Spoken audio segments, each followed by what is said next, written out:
J'espère que ça a démarré au moment où tu dis vroom vroom. J'espère tellement. Je regardais pas. Je sais pas.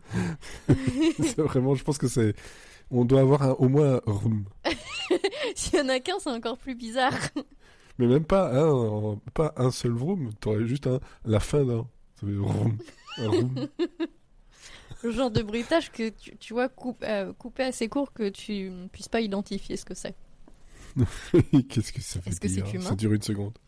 Est-ce que c'est humain, effectivement? Bon, ce qui est humain, c'est que voilà, la semaine dernière, on n'était pas là parce que manque d'humains. Il y avait la fidèle au poste Elodie qui était là, mais personne pour l'accompagner. Je me suis sentie seule. Oui, je me doute. Je me doute et moi je m'étais réservé, de toute façon j'avais pas grand chose à raconter, mais je m'étais réservé la soirée pour pouvoir continuer à écrire ma seconde pièce, en tout cas la version 1, et de pièce de théâtre. Et en fait, ouais, c'était pas juste continuer, je l'ai terminé. Et c'est très beau. Et un beau bébé de près de 60 pages, prêt à être lu, qui n'attend plus que ça, et ça met un peu de temps. Ah oui, c'est du travail quand même. Hein. C'est du travail, et plein d'autres trucs en cours, parce que voilà, ce qui prend du temps en ce moment, moi de mon côté, on en discutait juste avant de lancer l'enregistrement, mais ce qui me prend beaucoup de temps en ce moment, c'est réfléchir, écrire, imaginer des blagues, et dire qu'est-ce que je pourrais en faire. Puis il y a d'autres choses sur lesquelles je suis en train de bosser, de préparer aussi, qui, si elles se font, vont me prendre un peu plus de temps encore. Oui, mais ce sont de très beaux loisirs, c'est créatif, ça fait marcher le ciboulot, comme on dit. Ça fait marcher le ciboulot et ça pourrait même faire rentrer un peu du fric. Oh là là, dites donc alors. Si tout se passe comme il faut et si mon travail est suffisamment bon. Voilà. Et c'est tout ce que je te souhaite en tout cas.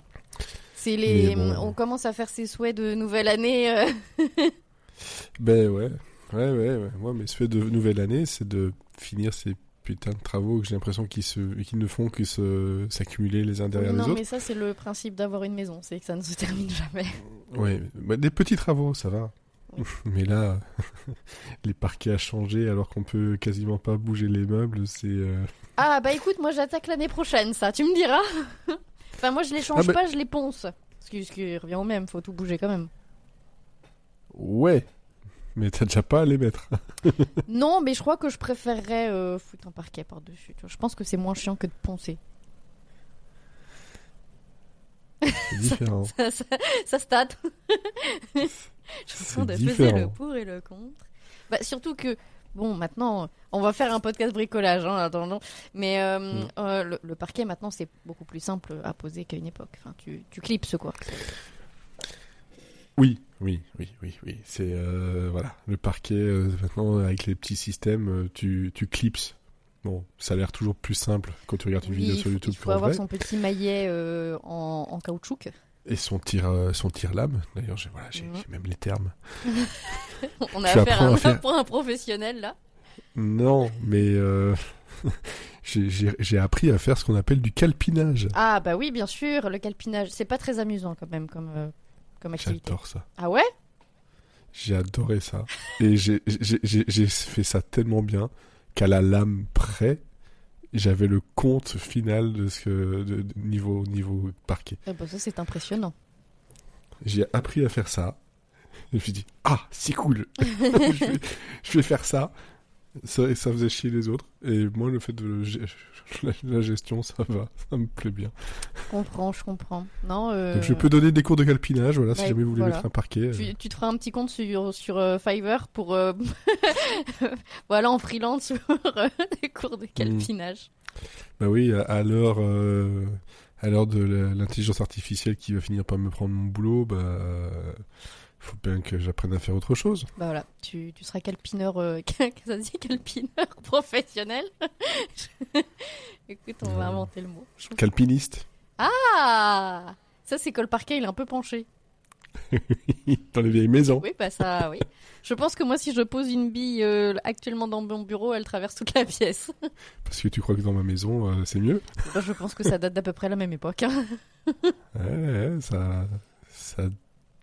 Ouais, une bonne centaine d'années. Ah non, moi je m'arrête à... Bon, je sais pas. En fait, j'ai pas la date exacte. C'est juste que... Avant 1950, elle y était pas. Après 1950, à peu près, elle y était.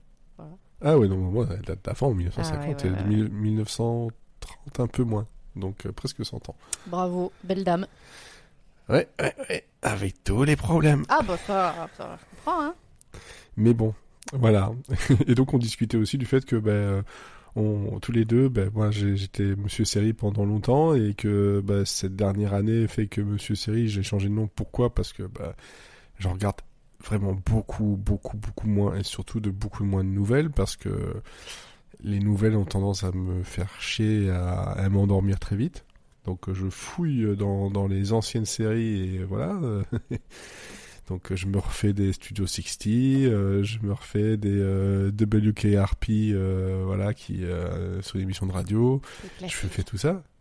Voilà, des classiques. Et les autres, comment c'est une nouvelle série? Ouais, si, The Chair Company que j'ai terminé. Mais en général, ça me prend plus de temps. Je joue, j'écris. Et comme je disais, 60 heures dans Ark Raiders pour un papa qui travaille et qui fait plein de trucs, c'est quand même... sur un mois, honorable. Ça fait beaucoup. C'est honorable. Et toi, tu disais justement que niveau série, c'était compliqué aussi. Bah ouais, en fait, c'est que j'avais pris l'habitude de regarder des séries surtout le soir. Et en fait, maintenant, je me couche tôt parce que j'ai fatigué. Du coup, j'en regarde moins. Et en vrai, maintenant, j'ai un peu plus la flemme de me lancer dans une série. Je vais me dire, oh non, vas-y, je lance Twitch en fait. Au moins, tu vois, j'arrête quand je veux. Et puis, en général, j'ai pas besoin de réfléchir. Voilà. Donc, c'est même maladie du YouTube, c'est pareil. Mais oui, en plus, c'est que une fois que t'es captivé, tu enchaînes et voilà. Mais non, mais je regarde plus la semaine. Mais c'est vrai que bon, là, de toute façon, on rentre dans la saison de merde où de toute façon, je vais arrêter d'aller dehors. Donc, je vais avoir un peu plus de temps. Mais c'est vrai que. Mais comme on disait tout à l'heure, en fait, il y a Enfin, j'en regarde quand même encore pas mal. Mais il y a beaucoup de trucs où je m'arrête au premier épisode, quoi. Donc, finalement, je regarde moins de qualité, quoi. Oui, c'est ça. Et puis, je me dis, ça me fait tellement chier que je vais chercher des trucs dont je suis sûr il n'y aura pas de problème. Oui, c'est ça, tu restes sur les réconfortantes. Ouais. Moi, j'ai toujours mes coffrets DVD, mais j'ai plus le lecteur DVD. Donc, du coup, je peux pas me relancer dedans, là. C'est compliqué. Ouais, mes petits amicalement vôtres, là. Oh, ils prennent la poussière, les pauvres. T'as plus du tout de lecteur DVD. Mais non, mais parce que, en fait, avant, c'était ma Freebox, elle avait le lecteur de Blu-ray.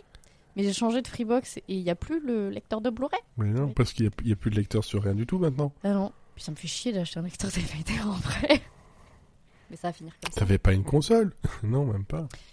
Si, mais alors, c'est compliqué parce que moi j'avais une PS4, mais elle était zonée Japon. C'était un import. Voilà, sinon j'ai une Switch, mais ça marche moins bien avec les DVD. Ça marche moins bien. Ouais. Je pense qu'on va laisser le générique là. Ouais, c'est bien. Hein, ça fait 10 minutes. Ah ouais. Il est temps. Qui se souvient du générique? Quoi? Qui se souvient du générique? Qui a remarqué que la semaine dernière on n'était pas là? C'est vrai ça? Qui ça?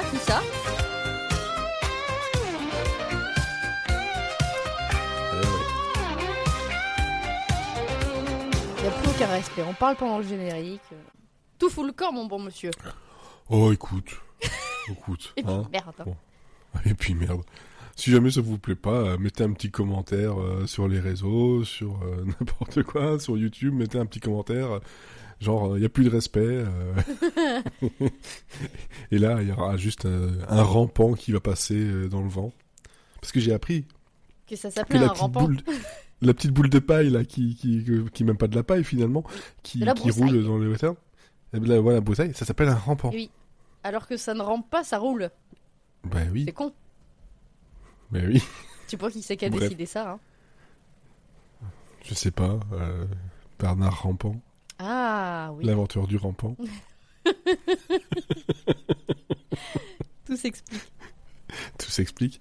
Et tout ce qui s'explique pas, c'est... je vais directement commencer par ça. On va arracher le sparadrap des sorties jeux vidéo du mois de décembre, qui est beaucoup plus court que tous les autres mois. C'est bizarre, on se demande de ce qui se passe en décembre.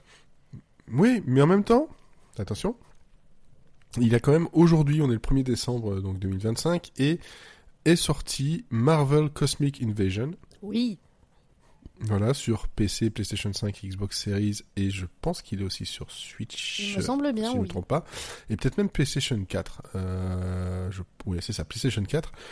C'est un jeu de Tribute Games édité par Dotemu, hein, donc les petits gars qui sont souvent ensemble. Notamment, ils avaient fait dernièrement les Tortues Ninja en beat'em all, parce que ici c'est un beat'em all aussi, hein, donc on se tabasse en solo, en coopération locale et en ligne, le tout dans un pixel art ouais, très 16-bit façon Super NES et arcade. Donc ça c'est sorti aujourd'hui et les notes sont plutôt encourageantes hein, pour ce jeu-là. Ensuite, on a aussi des jeux d'horreur. Il y a plein de jeux d'horreur. Oui, alors ça m'a étonné. Ils arrivent un peu en retard, quoi. Mais je sais pas, oui, c'est ça, je sais pas, ils auraient pu attendre, enfin, le faire il y a un mois. Il y a Horses, qui est un jeu d'aventure horreur à première personne, où apparemment c'est un jeu qui est très court, donc c'est pour toi. Non, ça fait peur, donc, non. Une ambiance, voilà, une ambiance angoissante, comme ils le disent. On suit l'histoire d'un personnage qui passe son été dans une ferme isolée. Donc elle va faire des choses dans le travail là-bas, mais il se passe des choses bizarres. C'est Stardew Valley, mais ça tourne mal. Mais d'horreur. Voilà, on a aussi Sleep Awake, par exemple, qui est une des dernières survivantes de la dernière ville sur Terre. Mm-hmm. Voilà. Où les habitants sombrent mystérieusement lorsqu'ils dorment.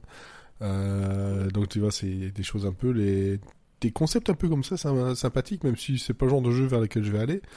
On a Metroid Prime 4 Beyond qui arrive le 4 décembre sur Switch 1 et 2. On a Routine, encore un jeu d'horreur, mais un survival horror, où en fait on est dans un rétro-futuriste des années 80 et on travaille dans une espèce de petite base lunaire abandonnée. Moins horreur, c'est Octopath Traveler 0 qui sort toujours le 4 décembre. Voilà, c'est un RPG chez Square Enix qui sort sur à peu près tout. Oui, c'est absolument tout même. On a Skate Story, qui est un jeu assez étrange qui sort sur PC, PlayStation 5 et Switch 2, où en fait on explore un monde, une ambiance visuelle très rétro-futuriste, avec des lumières et des couleurs un peu saturées, où on se balade sur un skate, et donc c'est un peu étrange. On a Unbeatable, qui est un jeu de rythme d'aventure, dans un monde où la musique est illégale, et donc vous êtes un criminel. Donc on a des phases de jeu de rythme et d'exploration, aventure. Tout ça c'est le 9 décembre sur PC, PlayStation 5, Xbox Series. On a Pioneers of Pagonia, qui est un jeu de gestion simulation qui est sur PC uniquement. Donc où on gère en fait une ville dans un monde fantaisiste avec de la créativité et de la stratégie. Et le dernier jeu qui sortira donc le 12 décembre, c'est Terminator 2D No Fate. Mais non. Oui.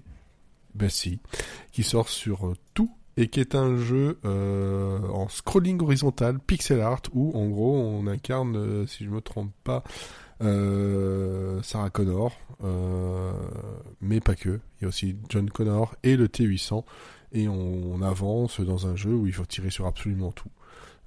Donc c'est vraiment le jeu à l'ancienne. Le jeu d'arcade. Ouais, c'est le jeu d'arcade Mega Drive, Super NES d'époque. J'ai envie d'y jouer. Et qui sort, ouais, c'est ça, qui sort le 12. Et par contre, ouais, je n'ai absolument pas de prix ou quoi que ce soit.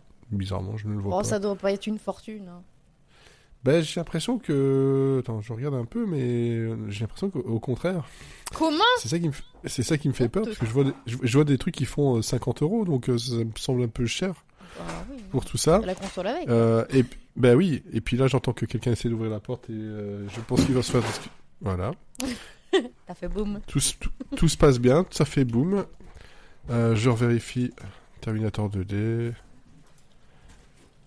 Je ne le vois pas. Je ne le vois pas sur Steam, tiens, c'est bizarre, il n'est que sur console apparemment. Ah ouais, c'est cher en fait. Ah non, PC. Mais je ne le trouve pas. Ce jeu existe, hein. Je ne l'invente pas. Hein. C'est une arnaque. Mais Ah oui, non, par contre, je veux pas en mettre plus de 50 balles là-dedans, hein, faut pas déconner. Mais tous les prix que je vois... Bah oui, non, mais je vois aussi. Tu veux bien sortir, s'il te plaît?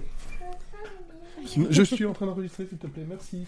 Voilà, Ah, alors par contre, sur Switch, il a 30 balles. Ouh. Ah bah... En démat, hein, bien évidemment. Ouais, là, je ne vois pas de prix, il est dans 10 jours, mais il n'y a pas de prix sur Steam. Ça va être la roulette. C'est ça. Si c'est 30 balles, si c'est 50 balles, ça ne va pas aller. Non, je vais attendre. Voilà. Après toutes ces années, il a fallu qu'un enfant vienne m'interrompre et ne se soucie pas d'entendre que je suis en train d'enregistrer. Et pourtant, avant, elles étaient petites. On pouvait comprendre. Maintenant, elles peuvent comprendre, mais elles n'ont pas envie de comprendre. Bref, ça, voilà, c'était les jeux. Voilà, c'était un épisode assez bizarre, de toute façon. J'ai l'impression. Mais c'est tout ce qu'il y avait, et c'est déjà pas mal. En plus de ça, de toute façon, vous avez tout un tas de jeux qui sont sortis cette année, et même les années d'avant. Et moi, ce que je vous cite là, c'est même qu'une petite sélection, parce que si on fouille bien, quelque des part, petits indés, là, partout, toute votre wishlist Steam, là. on va avoir des indés dans tous les sens. On va avoir des jeux de simulation absolument bizarres qui vont débarquer. Et puis moi, là-dedans, faut que je fasse aussi tout un tas de tests de démo que j'ai mis de côté. Mais Arc Raiders, voilà. Et le seul jeu qui me fait de l'œil en ce moment, qui pourrait me faire sortir de ça, et encore un tout petit peu, c'est Two Point Museum, donc c'est pas mieux niveau gouffre à temps. Oui, mais je comprends, c'est addictif. Hein. Moi, c'est pour ça que je remets plus le nez là-dedans, hein, parce que j'arrive plus à décrocher l'écran. C'est pour ça, des petits jeux de 5 heures, moi, ça me va très bien là en ce moment. Ouais, faudrait que j'en fasse aussi, Bon, des petits jeux de 5 heures, mais quand j'ai 5 heures, je les mets dans... Oui. dans d'autres jeux. Mais en même temps, je dis ça, mais la semaine dernière, j'ai téléchargé, comment s'appelle le jeu de gestion de journaux là, c'est Press Tower. Press Tower, oui. Un truc comme ça. Ouais, lui aussi, il me fait de l'œil. Ouais, il est très très bien, mais pareil, c'est un gouffre à temps en fait. Ben oui, c'est ça, le souci, c'est que les jeux de gestion, c'est pareil, tu dis, oh, je vais faire une petite partie d'une demi-heure. Bon, 6 heures plus tard, t'es toujours dessus. Ouais, c'est ça. C'est que, en fait, j'ai commencé, je me suis dit, oh, c'est sympa, ça doit être le genre de jeu où, en fait, tu joues jusqu'à ce que tu fasses faillite, et puis après, tu relances une run. Et en fait, tu comprends vite qu'après, tu as une map où tu peux te débloquer, mais des dizaines et des dizaines de villes où vendre ton journal et plein de trucs. Oh Et je pense c'est un des jeux où il y avait une démo avec, en plus. Oui, il y avait. Et là, il est sorti version complète il y a 2 semaines, je crois.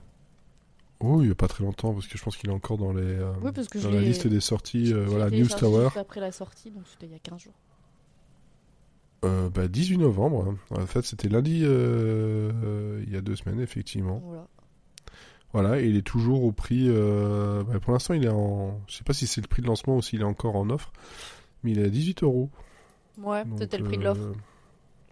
Ouais, donc il est encore dedans, et puis extrêmement positif. Je vous en reparlerai, vous inquiétez pas, mais j'attends d'avancer un petit peu, de voir si je me fais péter la gueule par la mafia. Je me fais beaucoup péter la gueule par la mafia. Ça me fait penser à Hollywood Animal, pareil, avec la mafia qui te faisait des coups un peu de pute. Et la démo est toujours disponible, voilà. Ouais. Ok, bon, par contre... moins chouette, enfin en tout cas le titre, et vu ce que tu as mis comme note niveau lecture, je pense c'est un peu moins Jojo la rigolade, quoi. Oh, alors la rigolade, oui, effectivement, mais je trouve... non. J'allais dire peut-être que le titre est plus dégueu que le livre, mais en fait non. En tout cas, aujourd'hui, je vais vous embarquer très très très loin, mais genre vraiment loin. Et pas au fond de la Creuse, qui n'est pas si loin de chez moi d'ailleurs. Non, encore plus dépaysant, puisqu'on part au Groenland avec un polar qui met les pieds dans la neige et les mains malheureusement dans des choses beaucoup moins propres. C'est un livre qui s'appelle La fille sans peau, alors excusez-moi pour la prononciation, mais je n'ai pas révisé mon scandinave, de Mads Peter Nordbro, un truc comme ça. Et c'est un roman que j'ai beaucoup aimé.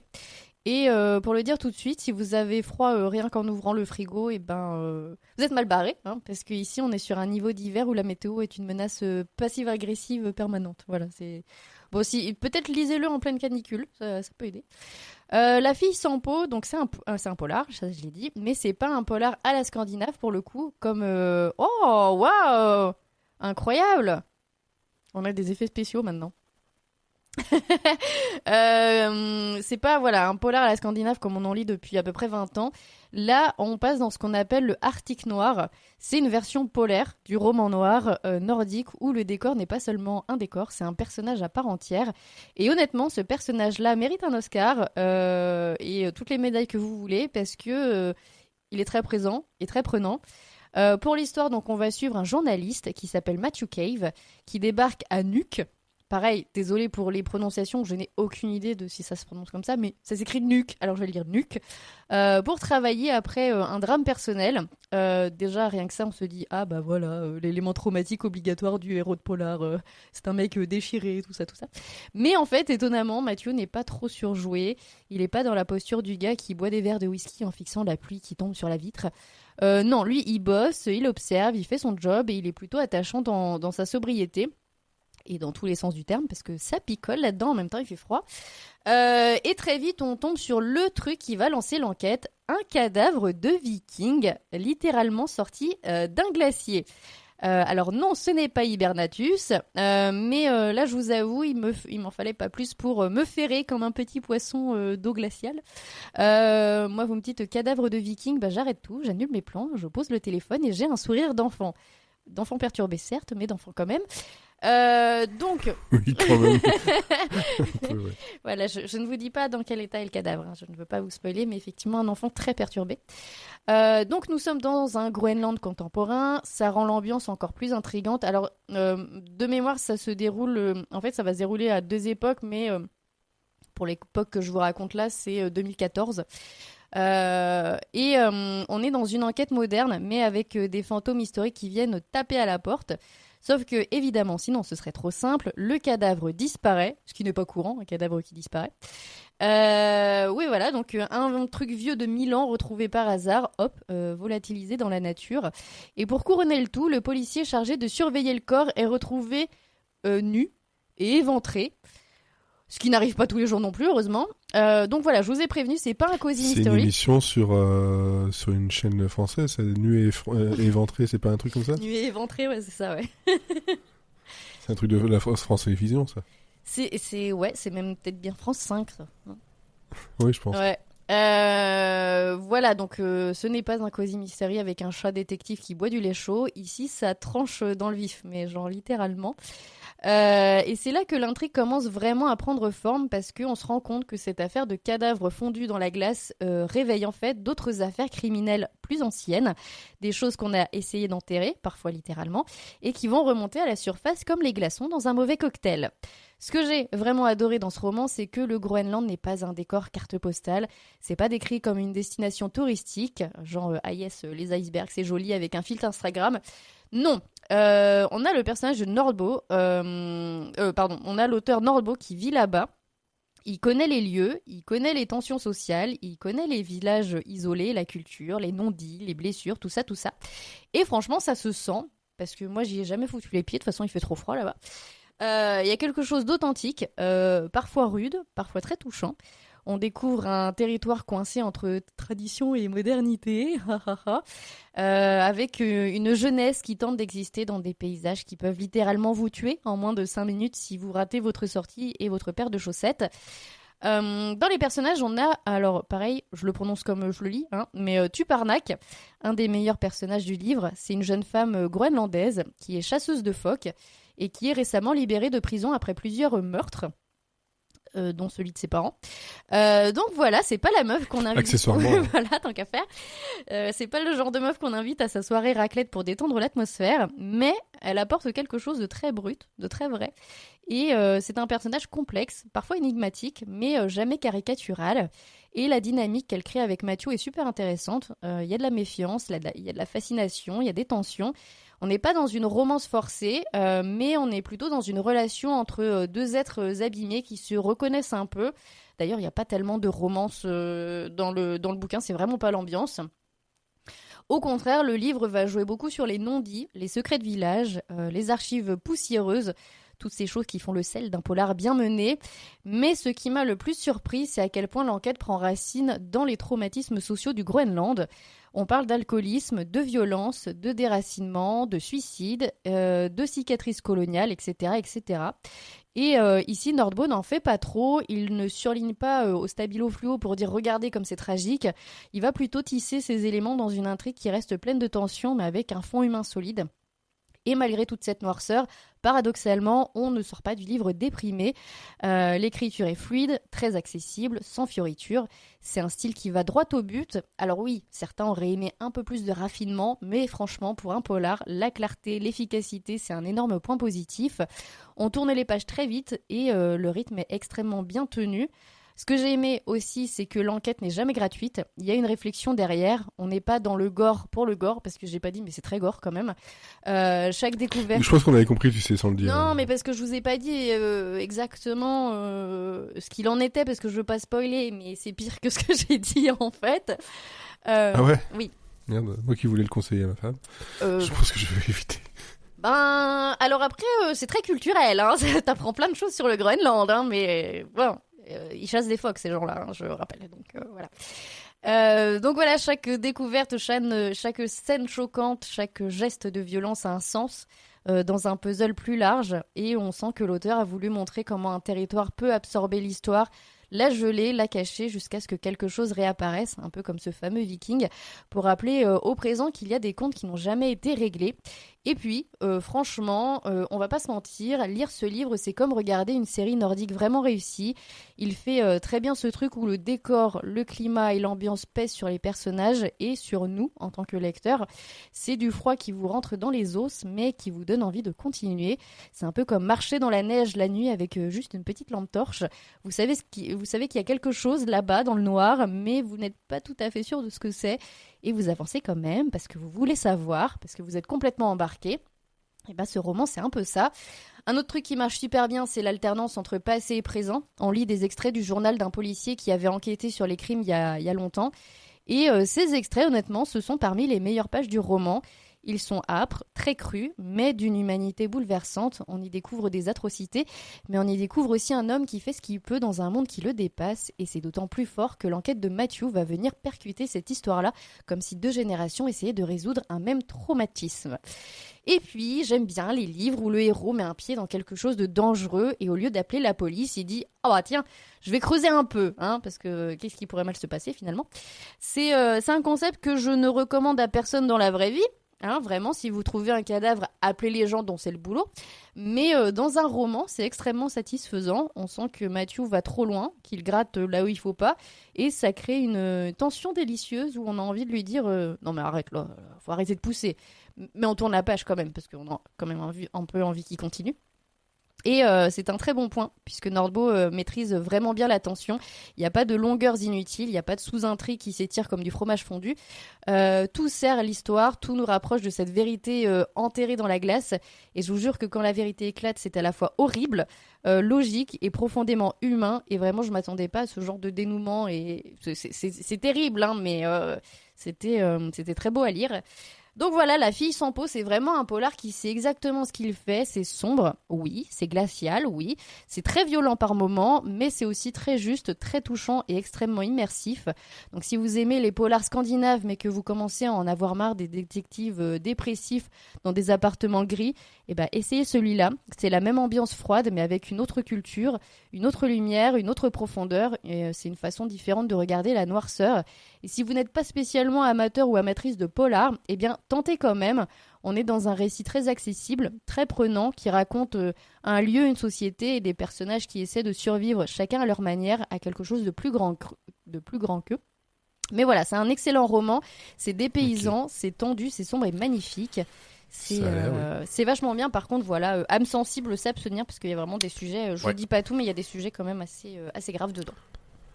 Et donc, écrit en tout petit sur la couverture, il a écrit La fille sans peau, l'art. Comme ça, c'est... Oui. Non, mais non, ça, c'était moi qui l'avais écrit. Mais non. Non. Mais non, absolument pas. Alors, moi de mon côté, et je vais, si vous voulez bien me laisser partager autre chose. Poup. Oula, voilà. Ils ont changé un peu la façon de faire. Je vais vous conseiller en fait une interview qui en fait permet de conseiller aussi un peu plus loin d'aller creuser. Je ne sais pas si vous connaissez le duo de scénaristes-réalisateurs Nicolas et Bruno, qui sont entre autres sur le très célèbre Message à caractère informatif. Bah tu vois, celui-là aussi je l'ai en DVD, je peux plus le regarder. On verra après, je pourrais te dire, j'ai un petit truc où ils y sont tous. Ah, c'était vraiment très intéressant. C'était vraiment très intéressant, donc 2 saisons, etc. La personne aux 2 personnes avec Daniel Auteuil et Alain Chabat, qui est un film que j'adore tout particulièrement. Et le dernier, À la recherche de l'ultrasex aussi, qui était une message à caractère informatif, mais dans un porno, tout simplement. Et on apprend, en fait, c'est une interview qui dure un peu plus de 2 heures. Sur donc le format qui s'appelle DVTI, qui est dialogue vraiment très intéressant, qui interviewe des personnes qui font du doublage en général, ou en tout cas qui sont proches du milieu du doublage. Et là, bah oui, forcément, message à caractère informatif, le doublage, ça en fait partie, hein, comme dans Vampire en toute intimité qu'ils ont adapté, ou aussi dernièrement les lectures vivantes de Zai Zai Zai qu'ils ont fait pendant quelques temps aux formes des images.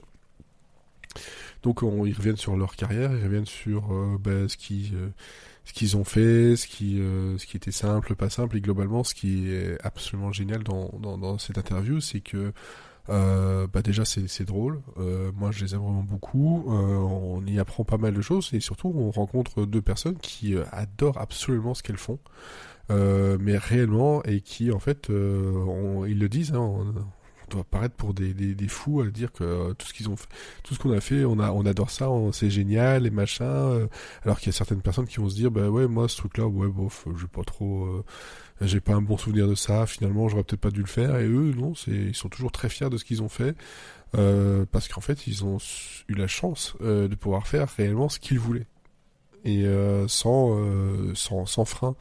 Et on apprend aussi entre autres que en 2026 sort leur nouveau film avec comment il s'appelle encore lui, Lafitte, ah merde, je sais plus son prénom. C'est pas Pierre? Non. Pierre Lafitte, non. Attends.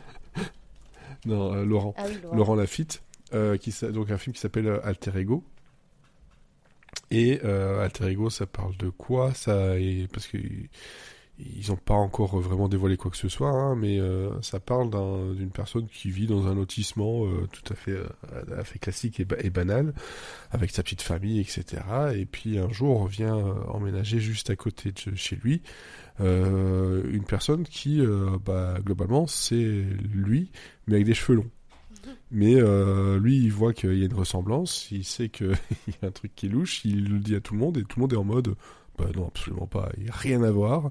Et donc c'est une comédie basée sur ce côté-là, cette rencontre inattendue, et puis le fait que apparemment ça va le rendre un peu foufou et un peu dingue. Mais bon, moi ce que je voulais vous conseiller, déjà c'est de regarder les trucs de Nicolas et Bruno, parce que c'est de l'humour très très très spécial, très référencé, et puis regardez l'interview pour, si jamais vous aimez justement l'humour, si vous aimez en savoir plus sur les coulisses de l'écriture, sur comment ça fonctionne certaines choses, des retours sur comment ils en sont arrivés à avoir ce programme-là sur Canal+, à une époque où globalement c'était compliqué, c'est pas comme aujourd'hui, globalement tu peux contacter un peu tout le monde et y arriver assez facilement. Ici c'est souvent des moments de chance, ou de bons moments au bon endroit, et puis en apprendre un peu plus sur comment ils ont été chercher des vidéos pour le message à caractère informatif, d'où ça venait, et pourquoi ça s'est arrêté, quelles étaient les complications, etc. Et franchement, voilà, je vous conseille une interview pendant 2 heures. Donc, une fois que vous avez terminé l'écoute de ce podcast-là, c'est disponible sur YouTube. Et je pense sur à peu près tout, parce que c'est un podcast, podcast vidéo, en fait. Globalement, tout est sur la chaîne de DVTI. Et voilà, c'était moi mon conseil de la semaine. J'ai regardé autre chose. Je connaissais pas du tout, j'ai bien envie d'aller regarder ça. Et je connaissais pas, c'est parce qu'en fait, moi je suis sur Instagram Nicolas et Bruno pour voir un peu ce qu'ils font, voilà. Et puis à un moment donné, ils ont partagé un truc, un extrait. Et je me suis dit, merde, une interview en plus. Et puis une interview, je vois, elle est longue. Alors j'ai foncé dessus. Et puis moi, ça me permet d'aller voir d'autres sujets, parce que effectivement, ça c'était le 100e épisode. Donc tu vois, tu dis, je débarque. Oui, mais c'est bien parce que t'as plein de trucs à rattraper maintenant.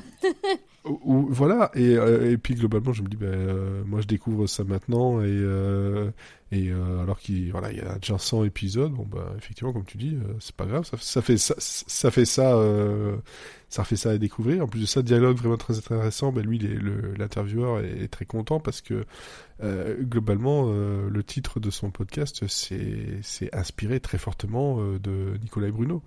Donc c'est vraiment très cool. J'ai essayé de regarder, il y a des interviews de Patrick Borg, Jérémy Covillo, voilà, il y a Caroline Pascal, enfin bref, il y a une centaine d'interviews de voix qui sont c'est très intéressant à écouter. Et le format en général, on est sur très souvent du au mieux 1h30, sinon on est plutôt aux alentours de 2h20 pour la plupart des formats, quoi. Ouais, c'est long. Donc, c'est long, mais c'est bon. C'est long. Ouais, mais c'est vachement intéressant. Moi, ici, je me suis mis de côté l'interview de Marc Lesser, parce que bon, j'adore sa voix et j'adore les personnages qu'il a fait. Mais je sais que je vais aller fouiller là-dedans, parce que bon, il y a aussi des personnes qui sont disparues maintenant. Par exemple, Vincent Ropion, il avait quelques casseroles au cul, malheureusement. Mais voilà, il y a des choses que j'aimerais bien apprendre aussi sur certains personnages. Donc c'est... il y a des trucs à voir là-bas, à boire, à manger, fouiller là. Si vous aimez les voix, le doublage, je pense que ça peut être intéressant pour vous. Sympa. Voilà. Mais voilà ce qui arrive quand on n'est que 2. On a vite fait le tour. On a fait le tour. Voilà, et tu as pu découvrir la chose que j'avais fait, pas la semaine dernière, mais la semaine d'avant, où en dernier moment, j'essaie de mettre des images dès que je peux, des différents trucs montrés. Ouais. Et de temps en temps, on voit des images qui bougent. Bon, un livre, ça bouge. Faudrait trouver quelqu'un qui est en train de faire tourner les pages. C'est un peu bizarre. C'est un peu ASMR. Oui, je suis un figurant livre. Je suis mannequin main, mais uniquement pour tourner des pages. Je suis sûr que ça pourrait être un kink quelque part. Sûrement. Après, voilà. s'il tourne les pages avec ses pieds, alors là... Alors là... Là, on devient riche. Hein. Alors si, voilà, c'est du kink littéraire, attention. C'est très spécifique, c'est une niche dans une niche. Encore France Télévisions. Le pied et la plume. Bon, voilà. Donc vous avez de quoi rigoler, vous avez de quoi avoir un peu peur et être un peu dégoûté avec donc La fille sans peau et Nicolas et Bruno. Et je me suis rendu compte qu'en écrivant le titre de ce soir, je me suis dit, voilà, c'est La fille sans peau, Nicolas et Bruno, les sorties jeux vidéo. Tout en rime. Waouh. Et ça finit, c'est l'hebdo. Bravo. C'est beau, hein. Quand c'est pas fait exprès, c'est encore plus beau. Bref, merci à toi de m'avoir accompagné dans cet épisode très court, qui je pense va bien fonctionner. Plus on ferme notre gueule, mieux ça marche, hein. C'est surtout que c'est plus facile à écouter, puis il y en a qui vont râler parce que c'est trop court, mais vous avez quand même 10 ans de podcast derrière à rattraper si jamais c'est pas encore fait. Donc, c'est vrai, hein. De quoi vous plaignez, franchement. Ouais. Du coup, attention, si vous plaignez, mettez-les dans les commentaires encore une fois. On préfère quand même quand c'est des mots gentils, hein, mais... Oui, toujours. Allez, sur ce, on vous souhaite une bonne semaine, de bonnes recos culturelles, de bonnes préparations aux fêtes. Ça va être dur. je pense, pour beaucoup. Il va falloir un peu se raccrocher là-dessus pour avoir un peu de joie et d'espoir, ou des trucs... voilà, un peu de lumière dans tout ce sombre monde. Oh là là. Bref, je finis en déprime. C'est pour ça que je regarde Nicolas et Bruno, c'est pour rigoler. C'est tout ce qui nous reste maintenant, merde. C'est ce qu'il nous reste. Et il nous restait ça, et puis bonne Jovi. Bonne Jovi. Il est en grève. Oui, il est en grève. Oh.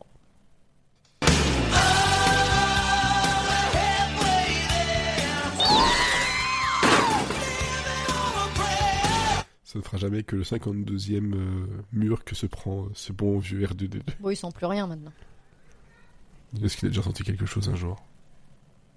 Voilà, vous avez 2 heures. Est-ce que R2D2 ressent les choses? À bientôt.